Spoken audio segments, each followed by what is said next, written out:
Hello guys, कैसे हो आप सब।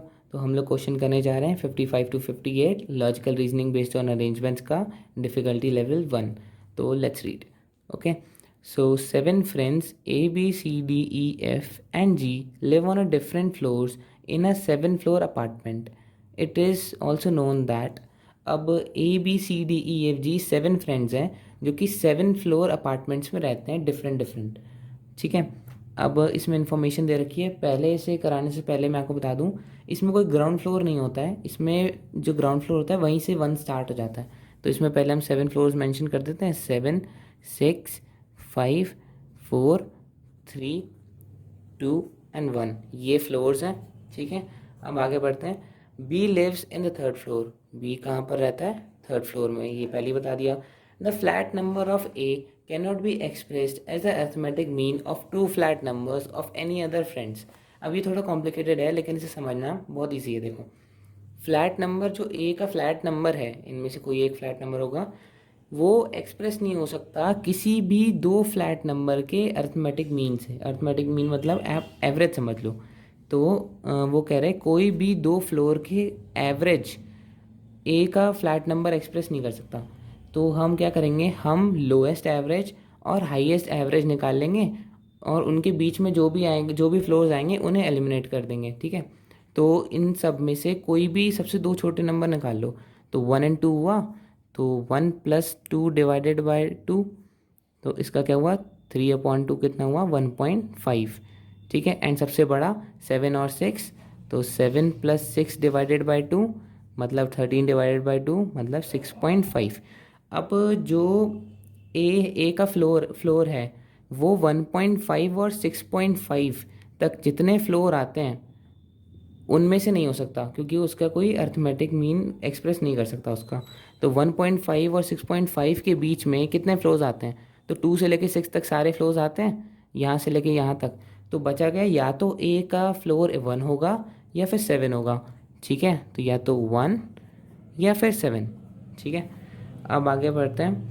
There are exactly 3 people living between E and F. अब ई और एफ के बीच में 3 पर्सनस रहते हैं। वेट, अभी से बाद में देखते हैं।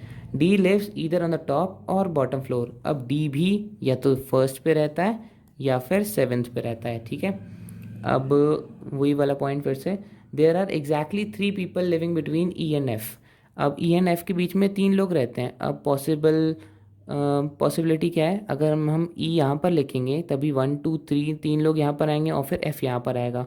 तो या तो यहाँ ई या फिर एफ़ आएगा, और या तो यहाँ ई यहाँ पर एफ़ आएगा, क्योंकि तभी तो इनके बीच में एग्जैक्टली 3 लोग होंगे।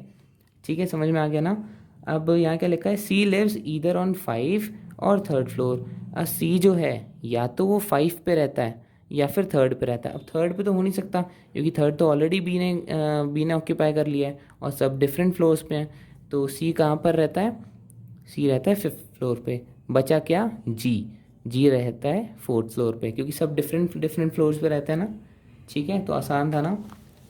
अब आगे बढ़ते हैं। Question number 55, find the sum of all possible floor numbers of A.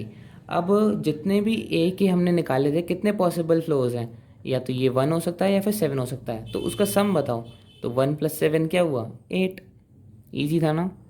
56, if D lives on the top floor, what can be the maximum possible sum of the floor numbers of A, E and F।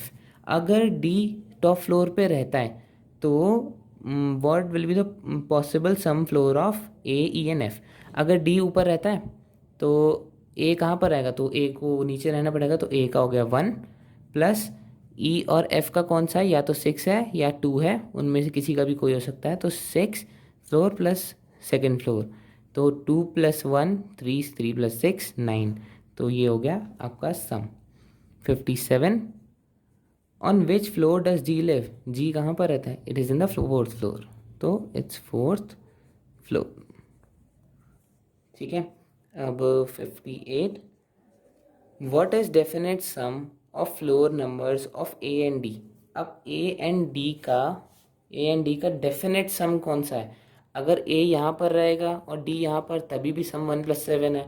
अगर D यहाँ पर, ए यहाँ पर रहेगा, तभी भी 1 + 7 सम है। तो इट इज़ 1 + 7 8। Option B 8।